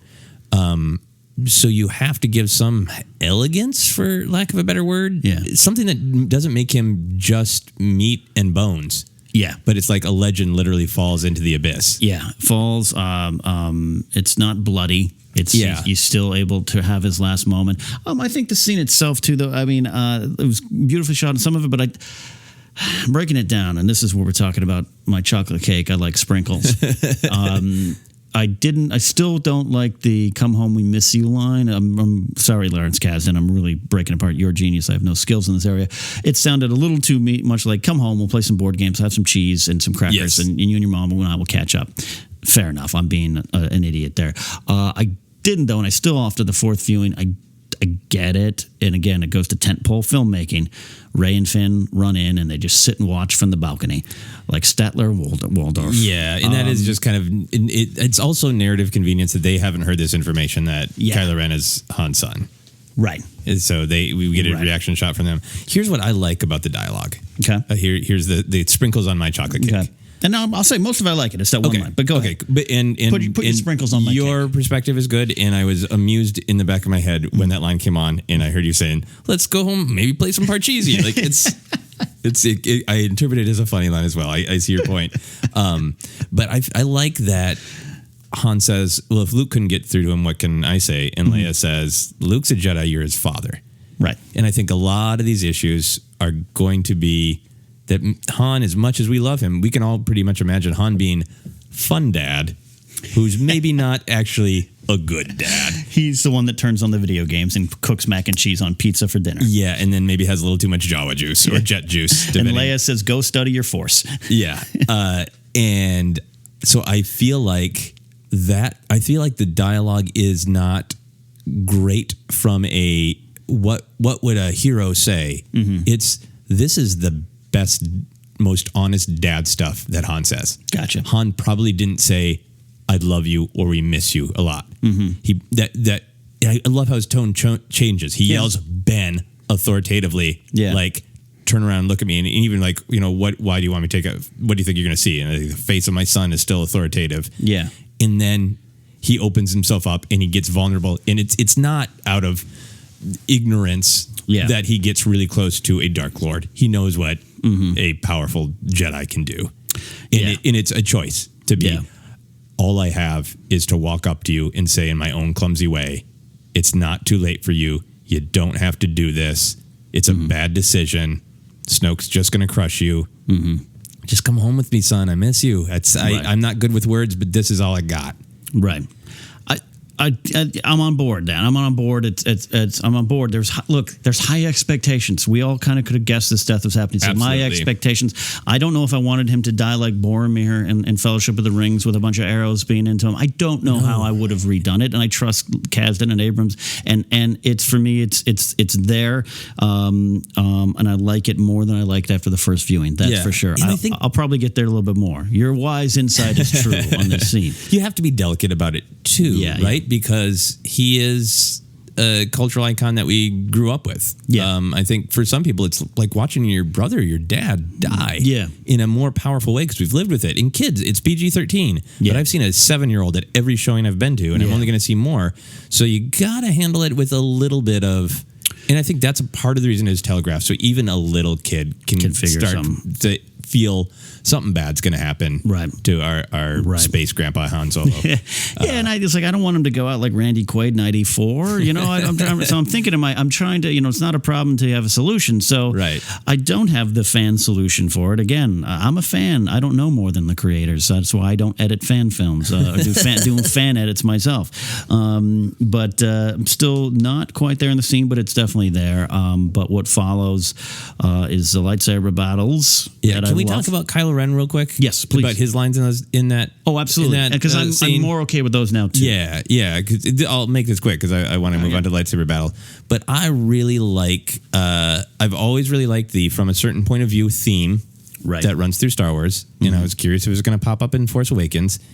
And after a couple of viewings, I kind of found that in Kylo Ren's speech because what he is saying is 100% true from his point of view, which is that great inverse of I don't want to be seduced. He's saying truly, honestly, Father, can you help me not be seduced by the light side? Can you can you basically hold my hand while I kill you? Yeah. Because I need the strength to kill you. And I kind of just need my dad here to be with me while I do this hard thing, which unfortunately is killing you. And that, man, is that rich and complex. And, we've had so much father-son, just parent-child stories in Star Wars. And what a rich parent-child moment and great from a certain point of view. Because Han hears it the way he wants to hear it. And it's explicitly true, but from the opposite point of view. Ren's not lying. Actually, he's not lying. And on the first viewing, it comes off, again, Driver, a victim of his own success on girls, where it comes off as pouty and whiny. And this is me on my first viewing. And by second, third, now fourth, no, it's actually pretty damn solid. And you're right. I was like, oh, he's straight out telling him what he's about to do. Yeah. I don't even think Ren's trying to trick him. I literally think he's just saying, I'm conflicted. Help me. Yeah, I don't think he's playing him at all. It's just sort of. It almost is just like, Dad, can you help me hold the saber steady? Yeah. While I kill you. Yeah. And I when I first saw it, I was wondering how much Han understood that. I don't think he does. I think there's. I think he has a moment of realization. Yeah. I think there's a play because they're playing with the lightsaber, like the filmmakers play with the notion that, hey, Han, grab the lightsaber, and then there's that grab. So there's like a two beat grab of power over the light. But I think Ren the whole time was like, yeah, just put your hand on the lightsaber. Help me, like you said, literally guide it into you. Yeah. So that the scene has a lot of undertones in it that maybe, again, much like this movie, is deeper upon repeated viewings, which makes me love it even more because there's so much there. It is a popcorn movie, but also it really, really adds layers to the Star Wars myths. Yeah. It really does. Speaking of layers, there's a lot of layers to Rey. Yeah. A lot of them. And we can talk ad nauseum about how great Daisy Ridley was, and we'll do it again, I'm sure. But to focus right now just on the character herself, there's a lot to that character, a lot in that vision alone. Yeah. People, even I came out of the first viewing, well, what happened between those 30 years? I think a lot's explained in that vision. Which apparently now maybe has Ben Kenobi's voice. Maybe Ewan McGregor in there. I don't know. Yeah. And someone saying it's these are the first steps. Which, is a good echo of the Obi-Wan Kenobi line of your first step into a larger world, which I hadn't really picked up on. I feel like I'm hearing a little bit of Luke's no from Bespin in there. Yes, and the vision starts on Bespin, right? That's to me. I had just seen that initially as like the new Star Destroyer kind of hallway. But no, it does look like Bespin, and there's a Vader breath right at the beginning. Yes, there is. So it's reminiscent at worst. It is at best. So the vision itself, but anyways, the execution of this character is marvelous.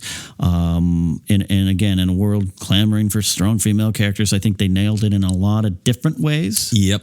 beyond just ain't she cool? She flies spaceship and fights. Yeah. No, there's a lot other there. It's a human. Yeah, it's a human who Imagine that. Yeah, no, a human.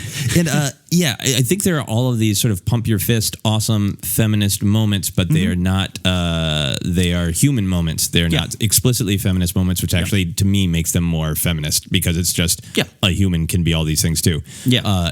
But I think it comes organically out of a character who was left alone and said, "Told by your family, you fend for yourself for a while. We'll be back for you." And everything about her is just like, she's utterly charming, but also like, hey, I can take care of myself. Yeah. Like from like, why are you holding my hand? Like almost honestly mystified of like, I know where I'm going, and I don't need you to hold my hand to run. Yeah. In that great scene where she is trying to get Finn to hand her the correct tool, and the one I'm pointing at. The one I'm pointing to. So there are those great moments like that. Like, but she's also absolutely like incredibly likable and warm in that. So it doesn't feel like this like, I'm being defiant to show you in a kind of crappy screenwriting way. Yes. Like I'm a tough girl. It's just. She's both. Yeah, because I would have had a little bit more of a negative reaction if that had been not that I'm one of those don't you shove it down my face, but I would have been like I would have rolled my eyes with my cynical breath. I see what you're doing. Yeah, they didn't do that. No, it's just from the beginning. They didn't do it to the very end. Yeah, just a great organic character. You know, and we see her fear and we see her resilience. And I mean, I feel like my emotional connection to this film is Rey. Absolutely. Even though she is a different gender than me and younger, I want to be her when I grow up. Yeah. And that's the way a hero should make you feel. Yeah. Because she has those moments of, I can do this myself, or I'll ask for help when I feel vulnerable and need it. But like when she turns the tables on Kylo Ren and realizes that she can read, can kind of attack him back, it's that great moment of, life is frustrating and hard for all of us, and that realization of agency, I think, makes her really powerful. Having the power, and like I said, the Jakku stuff, it's I don't know why it's really part of my favorite sequences of the movie. Yeah, it's just really powerful. And it's a girl foraging for supplies to get food to eat. Yeah, I just love it. I love the interplay with BB-8 right from the start. Again, a testament to how well they hit the ball out of the park with BB-8. No pun intended on the ball part with BB-8, but she, Mark Hamill had to act against snakes and puppets in Empire, and she had to act against a robot early on, and set her tone for her character. The humor, the charm, her save the cat moment is saving BB-8 literally, and I'm so invested in that character. She probably right now is my second favorite Star Wars character behind the guy who went, Han Solo. Yeah, and the just the force ability stuff I feel like is also organic to her character. Like we can get into Star Wars logic, but it's organic to her character too. That she'd be like, I've heard of mind reading, I'm going to try it. A lot of people like I even got tweets today of like. Someone said, why does she suddenly know how to do the mind control? And I type back, plot hole. But that's also, she is aware of who Luke Skywalker is. Yes, she has never left that planet. Finn, I understand, might know because he was taught that that's one of our enemies. Yeah, that's the point of this organization right now is to kill that dude. But when she so adorably says, Luke Skywalker, I thought he was a myth. Yeah. And the second view, and you're like, oh, girl, just stand by. Yeah. Because you're gonna meet that myth. Yeah. And you might be even part of it. So it's clearly she knows. And the Jedi are true. So at some point, she's an educated scavenger. I have to imagine at some point she picked up something. Yeah, am I putting a lot into it to maybe fill something? Because one of my favorite scenes is the mind control scene. Oh, yeah. And that was even before I figured out with the rest of the world it was James Bond. Yeah. I love that. There's some great humor in that scene. It's a great scene. But yeah, it did stand out initially to me. Like, well, how does she know to do that? But the Force is pretty magical and mystical. Force is magical, yeah. And we've been told that part of that the way the Force works is different people have a stronger connection to it. She has an incredibly strong connection to it. And then the other thing is to not be full of preconceived notions that things can't be done. And that just tells us something else about her character of like, oh, well, if I allegedly have this Force and you can do this with this Force, I should be able to do this. So all that scene is her following Yoda's advice without having ever heard it of do or do not, there is no try.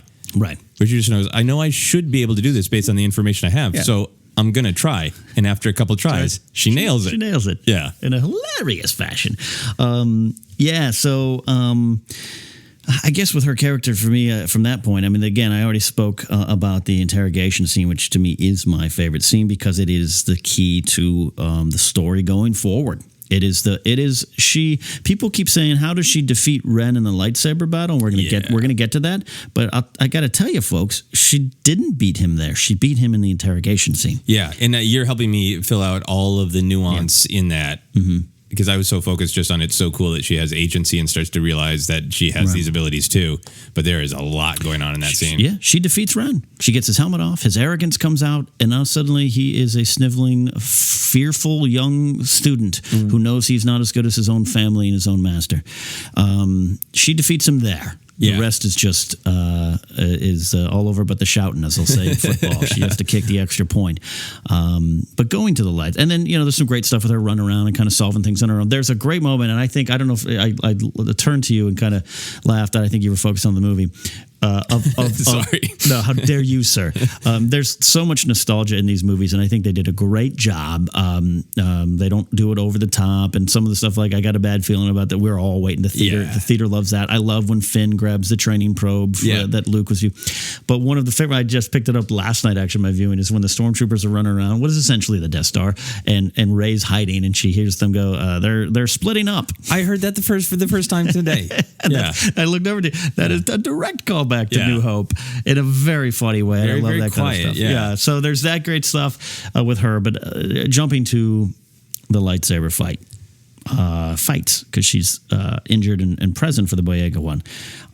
So let's dive in, Joseph. Yeah. How can she defeat, or does she defeat Kylo Ren? Well, I think Kylo Ren is injured.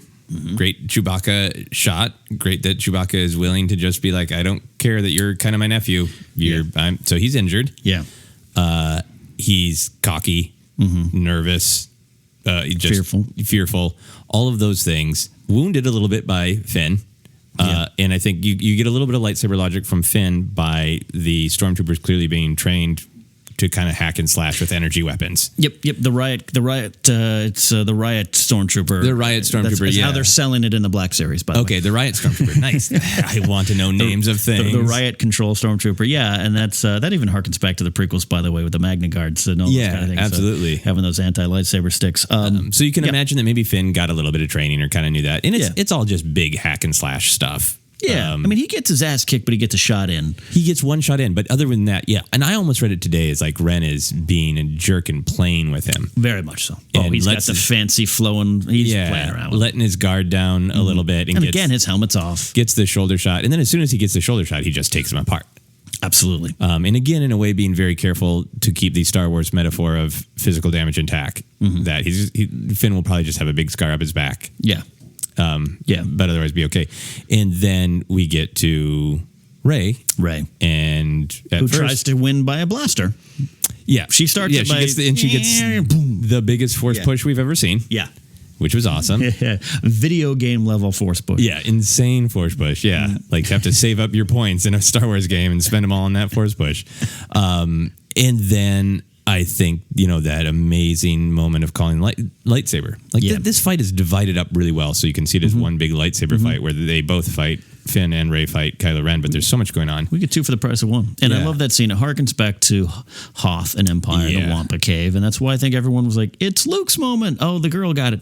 And I'm still hearing some disappointment from some people. I loved it. Yeah, I thought for a moment, I know you did too, when the first viewing, here's Luke. Why he would suddenly be there, we don't know, but I'm going to buy into it. Because it would be a hero cheering moment, and it wouldn't necessarily be effective otherwise. And when I first saw it, I think one of the great things about this film is it is made for first viewing and a million viewings. Yeah. And other movies, I think, are just kind of made.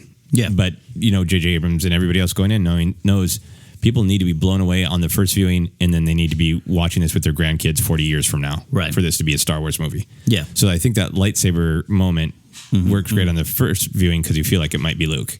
Yeah. But then the absolute truth of it, that it is Rey and it should be Rey, is great. And I had the moment of I wanted it to be Luke, and then I said, no, I want it to be Rey. all in the time that the lightsaber was still shaking. So It shakes a little long, thrilled, which is fun. which is great. So I was thrilled, and I've always wanted that shot in a Star Wars movie. It's probably been in an animated series somewhere, but the shot where a lightsaber goes flying too close to somebody else from being pulled by the Force. So I love that Kylo has to get out of the way. Right. And that's also looking into the falling apart of Ren is that moment too, where he's like, oh, let me get this lightsaber. What? And you see it on his face. It's playing out. He is losing power. He's also losing the moment. And this is the first time he's probably reached for something and not been able to force call it. Right. Now he's just afraid and angry and ashamed, but mostly afraid and ashamed, and can't marshal the anger that every Sith Lord has on screen has ever told their opponent, focus your anger. Yeah. And his anger is not focused. He is throwing a tantrum with a cool lightsaber. Right. And so then the actual fight itself, I know some people, especially the first viewing, and I didn't have this. And maybe it's because I watched so much pro wrestling. Rey was not winning that fight, and a lot of people on first viewings, and maybe even second, say, "How can an untrained girl who just discovered she had the Force suddenly know how to fight and beat this guy?" Again, all the circumstances. She physically knows how to fight. That's been proven on Jakku. She is not a great lightsaber fighter. She's hacking and slacking like Palpatine, who was a bad stage fighter as a theater actor, probably. Yeah, starting with the lunge, she's trying to poke him to death. Yeah, she does that several times. She's always running. She's literally running away. She's getting some shots in, but she's hacking more trees. And you can rationalize that she is used to swinging the staff. The staff, like you said itself, she's got that skill. But then again, the whole movie, the first time I watched this movie, I thought, why is Han suddenly, after 40 years, obsessed with the bowcaster? His best friends carried that weapon. At some point, you got to think, new canon or old, has used it. Well, they're setting up that bowcaster is sending human beings flying back 12 feet when they get hit. Yeah. Chewbacca takes a shot and takes out the abdomen of Ren, and Ren doesn't even fall back, by the way. Yeah. But he's bleeding. He's going insane. He keeps pounding his injury. He's yelling traitor. He's lost all control. Yeah. That is not the Ren you see at the beginning of the movie that she's defeated. Yeah. It's not the the cool, confident, I have stormtroopers all around me, but I'm like, look, I'm a bad guy because I just cut down an unarmed old man. Yeah, but so I'm a badass. And in that scene, he's concentrating on Lor San Tekka and knows enough to and turn around with the hand stop a blaster in midair. So he can't do that now, and that's what they set that up in the first scene. The difference is that was him then with a mask and control, killing people, stopping a laser blaster, and freezing another human being. Yeah. Now he just killed his father, and Chewbacca had a clean shot and took it, and he didn't even see it coming. This guy's lost it. So again, I don't think she was winning the fight until it turns around. Yeah. And then the turn itself is some people have a little bit of controversial thoughts over, but you have a great explanation. I love it. Yeah. So I always liked it because to me it mirrored the Qui-Gon moment where Qui-Gon is separated from Darth Maul with the shield, and it is the difference between the dark side and the light. The dark trying to marshal anger and aggression, and the light side trying to be just like at peace and listen. So when I first saw it, I was like, oh, I like it because it's like that. She closes her eyes. She connects with the Force. And it wasn't until my third viewing, where I realized she does exactly what Maz Kanata tells her to do to accept the Force. Maz Kanata literally says, close your eyes and it will guide you. Yeah. And I had already been thinking along those lines that Obi-Wan Kenobi tells Luke in the Millennium Falcon that the Force obeys your commands, but it also will guide your actions. And I feel like this is a really cool thing that we haven't really seen in Star Wars, where she literally takes Maz Kanata's suggestion and says, I will totally let the Force in. I'm literally closing my eyes like she told me to, and I'm going to let the Force guide my actions. And I feel like especially when she dodges out from under him and then starts going after him, she knows I have the intent to fight, and the Force is just moving her limbs. Yeah, and again, it goes to the unofficial tagline of the movie was "The Force is calling to you to let it in." So we're right for the get-go. We know letting it in. Yeah, and I think then you kind of the next beat in the fight, she seems more cognizant. Yeah. Like, okay, now I'm confident. I know I have these abilities. I know I can do this. And the Force is moving through her. Now, look, I could have done without her actually saying the words, "Oh, the Force," but this is also made for general audiences who are need to, they do need to be reminded of that. And I can, again, and also I noticed this time, because I was telling you too, I don't like that he says, I'll train you in the ways of the Force. And she says, oh, the Force, making fun a little bit. And then I thought the scene was too long. Well, dummy, can't. It goes into slow motion. Yeah. Yeah, I could have done. I agree with you that she probably didn't need to say the Force. I think as I was watching it, because this third viewing, I caught Maz Kanata had said that. I was like, wow, I wonder if there's a cut of this movie where she closes her eyes and she hears Maz Kanata say that. Because that would have connected it totally. But I'm kind of glad that it was just like, you know what, find it. And if you want to believe that theory, there's the info for you. Yeah. And I totally feel like that's what it is. And that's just really, really cool to me. And again, it goes into slow motion, so that's why it's a long shot of her face. Yeah. Dummy. I'm a dummy. Star Wars doesn't do slow motion They don't generally do it. And that's a very emotional specific. Like, it's not like bad guys are cutting people's heads off slow-mo. It's not for cool effect. It's for emotional It was a great effect. moment. And then the next shot is when she closes her eyes and opens her eyes up. It is what I believe is perhaps one of the most iconic shots of the new characters, which is the red of Ren's blade in the corner, her blue blade held up, and it both reflecting on her face. It's a beautiful shot. It's a poster moment. And there's a lot of Abrams had fun creating some beautiful moments. The TIE fighters flying in, we'd already seen, but the shot on Jakku of she's away and the people are going home, some Jawas, and then you see some moisture evaporators, and there's the sun. There's some beauty. There's even the shot from we also saw in the trailer of the down Star Destroyer. Which which side note, which one do you think is the one? Spoiler, I don't know. If you haven't read Lost Stars, go read it. We'll talk offline. Read Lost Stars. I don't know. We'll talk offline. So that of all the iconic moments, that is actually my favorite one. Yeah. Outside of the end of the movie. Yeah, the end is amazing. We could talk on and on about Rey. I know we got to get you going soon here, Joseph. But Finn is a different character, and it's probably there's a lot to him, but because it doesn't involve the Force as much, it comes off not as key right now to me, but it's also a different perspective. And I agree with what Abrams said going into this, which is it's a character unlike any we've seen. Yeah. And it's because it's someone who was on the inside. Saw someone die that I assume was his friend. Now, I do question a little bit why part of Finn's turn is seeing someone die. Look, I'm saying maybe he knew him in the academy. We don't know that. Who knows? Blood on the helmet. But then almost a few minutes later, he's blasting those same people in a TIE fighter. Weird enough. But hey, you got to do what you got to do when you want to get out. What are your thoughts on Finn and where we are with that character? I feel like maybe you can fill in a little bit of a backstory. You know, they say that his programming wasn't quite right, and that he needed to go in for reprogramming. They super established he's not a clone. That's great. But I feel like you can make a little bit of a backstory until his book backstory comes out, which is in like a month, literally. Because there's a book called Before the Awakening about all three of them.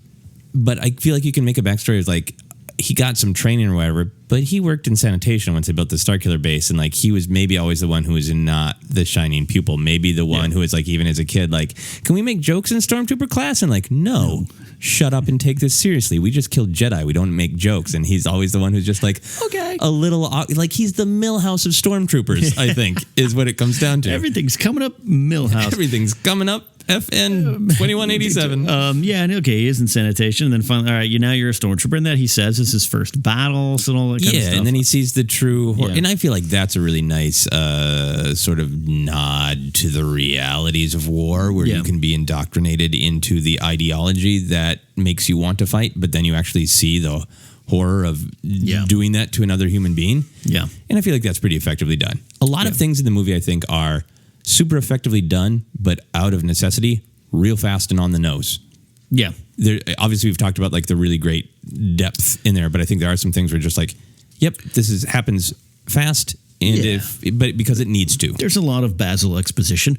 Yeah. There's a lot of that. Even some of Han and Leia's dialogue is like catching us up with what happened. And I'm fine with it. Yeah, it's what it has to be in order to get this much in the movie. Boyega's speech right before he takes off of to Rey was the First Order and everything wasn't my favorite moment. But again, it falls into what you're saying. That it's like you just kind of get some stuff out. You have like half a page to do this when you're writing this story. Yeah, so I don't fault anyone. It didn't distract at all. Right, and yet another journey is building up this friendship, this bond between our new big three, which I do think is Poe, Rey, and Finn. Yeah, and I hope a lot more Poe. I hope a lot more Poe too. But a lot of Finn's time is spent being super charming, so he connects with Poe, and super charming so he connects with Rey. Yeah. And super charming so he connects with the audience. Like at first I wasn't sure. And then I read a quote from J.J. Abrams that the reason he cast John Boyega is because Boyega brought in this idea, like, what if he was kind of desperate? Yeah. And that's the key thing that connects everything. Yeah. And he's kind of desperate to run away. Even when he decides to be heroic, he's kind of desperate about that. Yeah. He's desperate to be liked, to be believed. Yep. Every scene is some kind of desperation, and there's something really relatable about that. And like, I don't quite want to say puppy dog, but there's something true about that. Like, it's almost like a reflection of Ren, like the positive version of not having confidence in yourself. Yeah. Like a really likable guy, really wants to do these good things, not quite confident in himself. So Yeah, a little desperate, and young enough to where he believes it's about the girl. And I love that there's a. I think in the end these two characters aren't going to be romantically involved. I don't think so. But they play with it, and it's just a natural reaction. A cute girl comes into your life, and you're going to try to impress her, and then you're connected with her. You're going to try to go save her, and I think there's a lot of that there too with that character. But yeah, I think he's going to show a great character arc where he'll probably be a big general himself. General Boyega will probably happen at some point. Yeah, and I like the kind of, it's almost a Luke Han relationship where he thinks he's Han and like, I need to keep rescuing her. Oh, she knows how to rescue herself, and I have no idea how to rescue her. There are so many wonderful moments where, are you okay? Ray goes, yeah. Why wouldn't I be? And the great moment of we gotta get the prince, we gotta get Ray. And Han's like, yeah, there she is, man. She's climbing. Don't worry about it. We just go meet up. And then I think the thing that balances that out is he does have true hero moments. Like on Jakku, he does know what the whine of the TIE fighter means and tells her to run. And that's the one time like, oh no, she did need to be. It's not Jar Jar tripping and falling into some blue balls that take out the droids. He's not stepping in voodoo. Yeah. Yosa. And he's making these choices. And he's the one who knows about Starkiller, so he makes this possible. He's the one who's like, screw everything, I'm just going to rescue my friend. So he has like real hero moments. I love how much he gets his ass kicked. Yeah. Like he means well and runs into battle and keeps Constantly. getting... He gets the crap kicked out of him in this movie. Constantly. To the point where like... He's the poor underdog of like, one of the cliffhangers is he okay? Yeah. He got sliced in the back with a lightsaber and none of us are talking about it. Yeah. But that's one of the big cliffhangers of the movie. Like one of the heroes of the movie that you all liked got a ton of laughs. Yeah. He's lying. He's not even in a Bacta tank. No. He got cut in the back with a lightsaber, and now they just got him sitting on his back. Hey, take some pain pills, and we'll call you in the morning there, man. 2-1B isn't even around to fix you. Anything more on Finn there? No. Poe Dameron, great. Oscar Isaac is amazing in what he has to do, and it's not like the character is small or unimportant. He saves the day several times, and he's in control, but he's just more seasoned. And I think there's going to be probably a Poe comic book, I'm sure, and his parents' lineage is in Shattered Empire. Poe is a drumbeat. Like everything else is the other characters are like doing guitar solos. Yeah. And he is the steady drum beat in the guy that you would just like, I have a problem. And you go to him at the bar and be like, let me tell you how to fix that dating situation. And then I'll help you buy a used car and I'll do it all right. And real positive. And just like, will you be my friend? Will you be my life coach, Poe Dameron? Yeah. His moments, even when he hands, Finn starts to take the jacket off and he's like, no, man, you're a good dude. You get it. Yeah. I want to hang with Poe, man. I want to hang with Poe Dameron. And there's, I think, a lot more to that character, and he'll probably take over a lot of the leadership roles. But right now, he's the best fighter pilot we've ever seen in a Star Wars film. Great shot. And there's some great look. I love some of the battles, the flight battles here, up in the air. And I can't really say space because a lot of them don't necessarily happen in space. A lot of them are, in the atmosphere, like we're used to doing in our video games. Yeah, exactly. There's some great Battlefront flying in here. A lot of points for Poe. But there's some great shots that JJ put in of just how it looks and the side shots in that final battle with Poe and the other pilot. It's the Asian female pilot. I think her name's Jess Pava. Jess Pava is the character's name. She is featured briefly in the young adult Luke Skywalker novel, Weapon of a Jedi. Interesting. Yeah. Okay, so there's some backstory there too. And yes, Snap Wexley is from Aftermath. So these characters, this connective universe they were building slowly is certainly starting to pay off, and I'm sure more and more will unfold.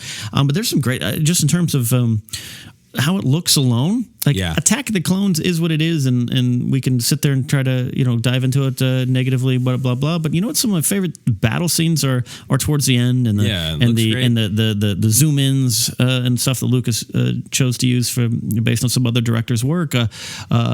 I love some of that stuff. The sonic sounds of Jango Fett's Slave One, I always say are my favorite. So this movie just has some of my favorite ones in that regard. Even if this movie was a failure on other levels, I could be like, what I did like the X-Wing fight. Some great stuff in there, and a lot of that centers around Poe. That's why I bring that up. Yeah.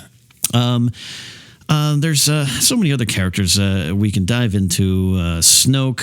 We should talk a little bit about Snoke. Mark Riley, our friend over at Far Far Away and Geek Nation, Schmoes Know, called me, and there's a lot of fan theories going around on who Snoke is, Right. and a fan tweeted in, and I don't have it on right now. I might have to get into that, but Mark Riley tweeted in, "Hey, if you go to the Revenge of the Sith soundtrack," which I do have, Joseph. We can't hear it, but no way to play it. Track 5, Palpatine's teachings, which play when Palpatine is talking to Anakin, one of my favorite scenes of the prequel, talking about Darth Plagueis the Wise. And if you play track, I think it's 7 or something on the Force Awakens soundtrack, simply called Snoke. I haven't heard it myself. I'm going to try to go find a CD, a compact disc player, as it were. It's the same song, is what I'm hearing, or has the same themes in it. Yeah. So do we feel like that supports the long-going fan theory that Snoke is Darth Plagueis? I think so. And if this is true, I'm going to listen to it myself. I hope it's not revealed at all till episode 8. I don't want any spoilers, but I love at this point, speculation is great. At first, coming out of it, I thought it was definitely a nod to Plagueis. Again, for those of you who say, well, he's a Mun or a Mun, or he's an Olivia Munn, part of the banking clan, basically. That is not officially canon, all right? Right. Plagueis is canon. James Luceno's great book, in which he is part of the banking clan, Hugo Damask, whatever how you say his name. Damask, yeah. That was Lucas saying make him an alien, but it's not officially canon, so you can go anywhere with Plagueis. Yeah, it's all out the door. So I took it as a nod, but now if this is true, I'm leaning towards Plagueis. Yeah, I would be thrilled with that because I would love more stuff in this sequel trilogy that does connect to the good parts of the prequels and the broad themes and ideas of the prequels, which I think are all great. Yeah. And I feel like a lot of what we're seeing in Force Awakens, sort of that's stylistically different, is going to be more narratively explained by who Snoke is. Yeah. I feel like Snoke is a different practitioner of the dark side than a traditional Sith. I feel like he is. I think there's things in the new canon novels that have made me feel like Snoke went away or is from a different galaxy entirely. Yeah. And he has different ideas about ways to use the Force. And some of the things we're seeing Kylo Ren do are more of the unnatural things that Palpatine was talking about that we don't see. Yeah. Freezing people's bodies. Mind control, mind control. Not mind control, but mind reading, basically. Mind reading, and I mean, he knocks Rey out, it seems like, with the Force. Once he's already in her mind, like, he can almost shut it off. Yep. So I feel like there's a lot to be explored with Snoke. I was underwhelmed in my first viewing of Snoke. Just felt like a generic bad guy, kind of got an alien face that's a little scarred. He's got an axe cut. Deep alien voice. But then I thought back of like, Palpatine was just a wizened old man in a robe, and compared to some of the just bizarre things that exist in the Star Wars galaxy, at first you're just like, oh, evil sorcerer in a robe. And then over the years, the Palpatine, it lives in my heart.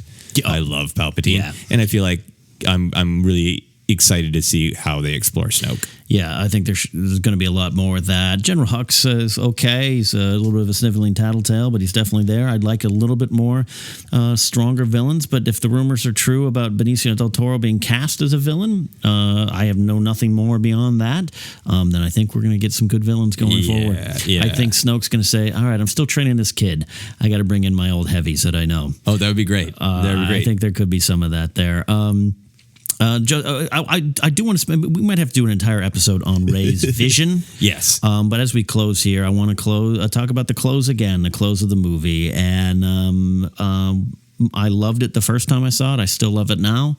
My biggest thing, and I was telling you, is I do kind of regret that there's not one more Han and Luke moment. Yeah, that's really sad. I had that epiphany, like I say, as I was going to bed after one of the viewings. I was like, oh no. Yeah. Well, we never get that again in this form, and I don't think we'll get it in any other form. No. Like I said, the young Han Solo movie probably won't have a bookend with Harrison and Mark Hamill. Yeah. I think Harrison, you were saying how Harrison probably was like, kill me and then kill me again and then kill the planet I'm on. Yeah, one and I'm done. And then let's make sure stabbed, fall off. Then the planet I'm on turns into a sun. Yeah. That sounds good. That's a way to do it. Aside from having one more together again, how we doing? Same as always. That bad? I would have loved some of that. It would have been amazing to see. Would have been that. good. But something's got to go to make this really bold. I mean, really amazing. This movie It's a brave choice. The fans are liking it for the most part with our little sprinkles, quibbles. Yeah. Killing it at the box office. Really bold choice to just not have Luke in it until this last scene. It's a brave choice, and there's only 3 kinds of braves in the world: soldiers, Caitlyn Jenner, and JJ making this choice. Okay, that's the only definition of brave we can have. Now, this was a brave stylistic choice to base this entire movie, and then suddenly #where's Luke, and he's not on the poster. Don't worry, he'll probably show up in the 3rd act, and even on our own shows, Joseph, we said, well, what if he's only in the last shot? Yeah, he's only in the last shot, and I'm fine. I loved it. I'm fine with it. It is, 4 viewings in, I'm not going to cry or get moist at the opening credits. I'm not going to cry at Han's death or even Chewie getting sad or Leia sad. I'm not. But 4 viewings in, I'm still getting teary-eyed. The moment the final music starts to kick in and they take off in the Falcon, I'm still being affected by it. Yeah. And the walk up the stairs, the music, it's Williams' best work of this movie for me. There's some horns, but then there's this underlying strings building in anticipation to this moment.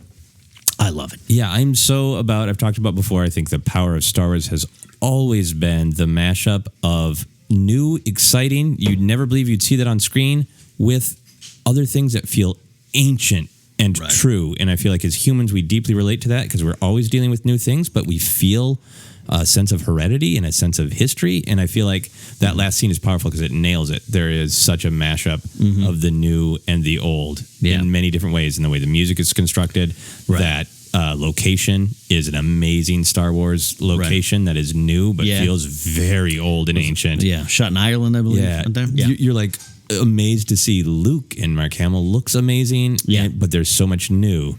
Yeah. And it's the old Jedi costume, but not really. And he's got his just exposed mechanical hand, which what does that mean metaphorically in our new Star Wars galaxy? Yeah. And then presented with this young, fresh face who's just discovered the power of the Force, holding out this ancient lightsaber with such history to it. Yeah. And saying, will you take it? There's a lot of deep themes of Star Wars just right there. And if you're still wondering, you're like, I don't know, I liked Phantom Menace the first 17 times I saw it in the theater or whatever. We could debate the merits of the story of Phantom Menace, but think back how that movie ended. Boss Nass holding a peace orb. All right. And this ending is by far my favorite ending, even more than Jedi. Yeah. New Hope is different. It's self-contained, and the brave leap in Empire at the time in 1980 was something unheard of. Just ending the movie on a downer. But even then, it's them in a medical bay staring out, and by the time I'd seen it, I could just pop in the next one because I'd seen Jedi in the theater. Yeah. This one to me is my favorite ending because it sums up the story. You go back to the beginning of Rey saying the myth of Luke Skywalker. Yeah. Now she's seeing him and handing him his own lightsaber, which has its own powers and myths, and sent her on her journey. Yeah. And the music's swelling, and you're crying, and she's crying, and he's sighing, and R2 and Chewie are waiting down below, which by the way is going to be a great moment. And she needs training. He needs to save the galaxy. What a moment, and what a way to end the film.